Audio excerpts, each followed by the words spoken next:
Bismillah ar-Rahman ar-Rahim, in the name of God, the Compassionate, the Merciful. Thank you all for coming today.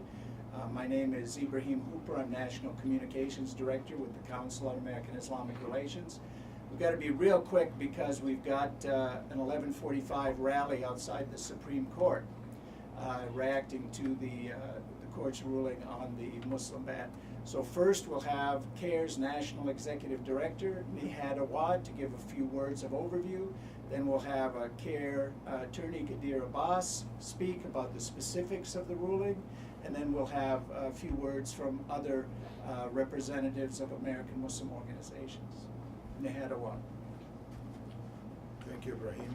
Good morning. My name is Nihad Awad, Nihad Awad, the National Executive Director of CAIR, the Council on American Islamic Relations. Thank you very much for coming on a short notice.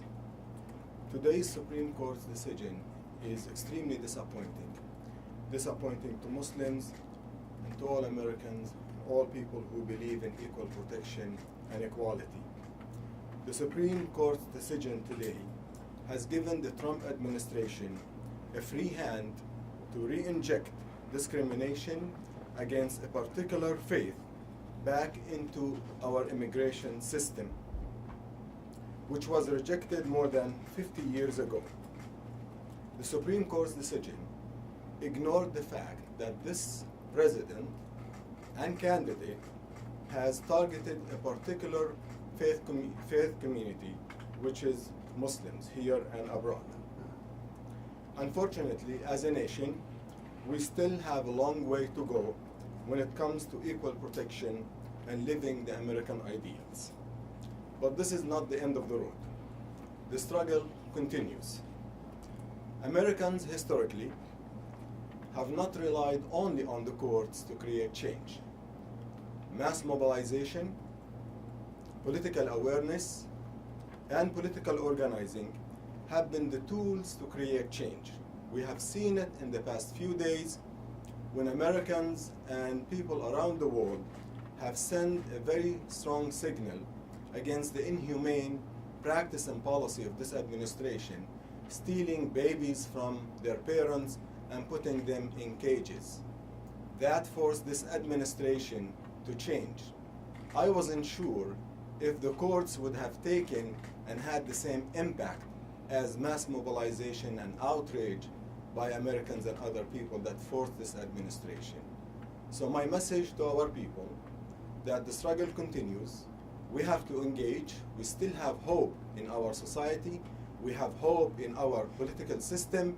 And yes, we have hope in our court system, but we have more hope in our will to create change and provide equal protection for people irrespective of their faith tradition. And I'm hopeful that this decision will reinvigorate our will to be involved in the political system. Finally, I would say we should not underestimate this past election. What we're looking at, what we're seeing is the result of many people not being engaged in the system, and we ended up with the white supremacist administration re-injecting discrimination against faith groups and against people of color. So we have to reorganize, and the midterm election is not far away. Next we'll hear from CAIR's attorney Kadir Agha. Gadir Abbas. This decision is deeply disappointing to CAIR and the Muslim community that's affected by it. The Supreme Court's decision today will be remembered by the Muslim community just as the Dred Scott decision is remembered by the African American community, as the Korematsu decision is remembered by the Japanese American community. It will sit alongside these decisions as a shameful expression of inadequacy, of a failure to adhere to our Constitution in times of distress.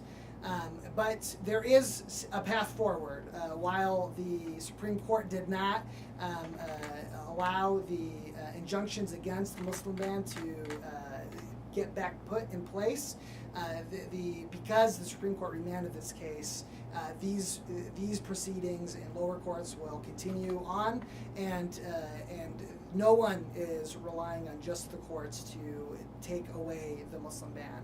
But at the end of the day, Justice Sotomayor had it correct in saying that any reasonable observer looking at what the Muslim ban did would conclude that it had in it an expression of a hostility towards Islam and an attempt to marginalize and demonize Muslims. Next, we'll hear from N.G. Mohsen, Public Programs Manager for the Muslim Public Affairs Council. Good morning.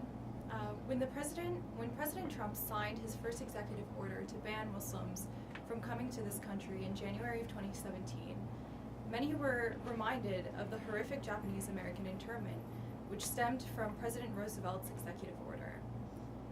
Much like Trump, Roosevelt used the guise of national security and national origin to undermine constitutional rights, forcibly incarcerate 120,000 American citizens, and forever alter the lives of Japanese Americans. Though Japanese Americans fought back against the erosion of civil liberties resulting in the 1944 Korematsu versus United States case, the Supreme Court ruled against them in favor of military necessity. Today, history repeats itself, and the Supreme Court was wrong, like they were wrong in Korematsu, when the court permitted incarceration of thousands of people based on their Japanese ancestry. Today's decision puts the religious liberty of all Americans at risk. The Muslim ban impacts American families and American interests. It says that even when an administration is clearly anti-Muslim and puts policies in place that clearly defy the First Amendment protections for American citizens, the court can let it stand. If it can happen to Muslims, it can happen to anyone. UNPAC urges the American people to not be defeated by the Supreme Court decision, but to use this as a catalyst for political action in the upcoming elections.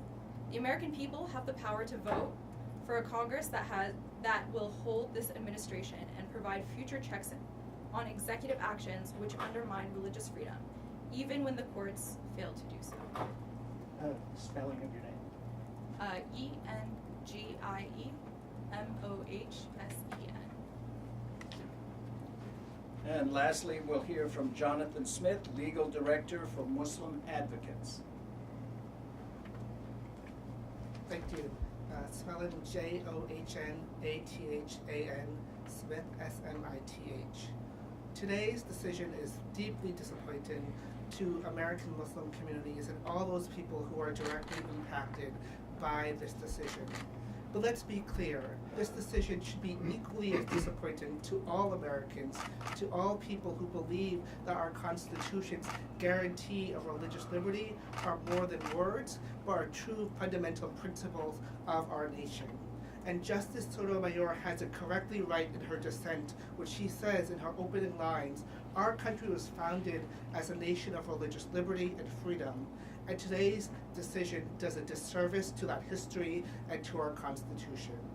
But as has been referenced, today's decision is not the last word, either about the Muslim ban or about this administration's long record of anti-Muslim, anti-immigrant policies and actions. We will continue to use all of the tools available at our disposal to fight back against these bigoted, discriminatory policies and to make sure that our country lives up to its ideals and to our beliefs. Thank you.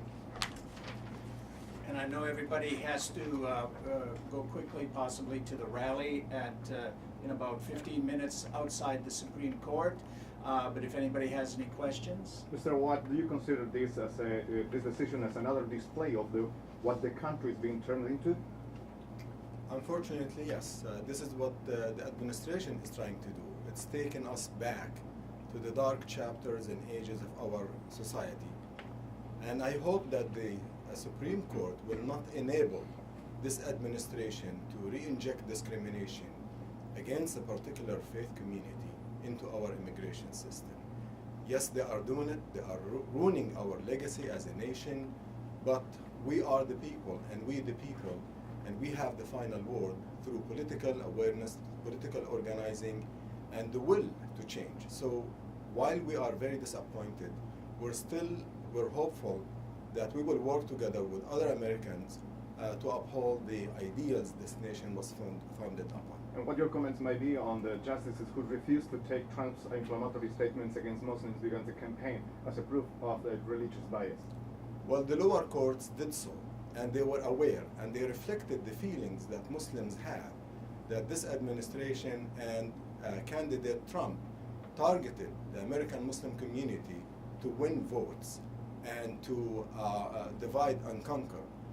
Unfortunately, the Supreme Court did not reflect on those feelings, how American Muslims and their supporters and those who believe in equal protection and the First Amendment, the Supreme Court somehow let it go, and that is the disappointing factor.